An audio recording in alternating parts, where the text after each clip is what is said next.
Welcome back to the Rainforest Report. This is our final briefing, and it is exclusively for our crew leaders. Every great explorer needs the right gear. And today, our correspondent in the field is going to show you exactly what should be in your bag when you walk through the doors on day one. Lizzie, JC, you're up. Crew leaders, this is your field kit. Let me show you what's inside. First up, hand sanitizer. You're gonna need this because germs are everywhere.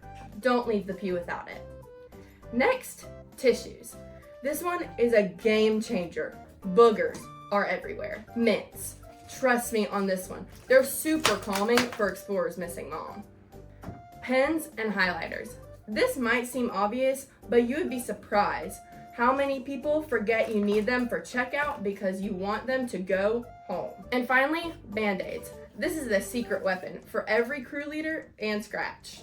Pack your bag, know your crew. Show up ready. You have got everything you need.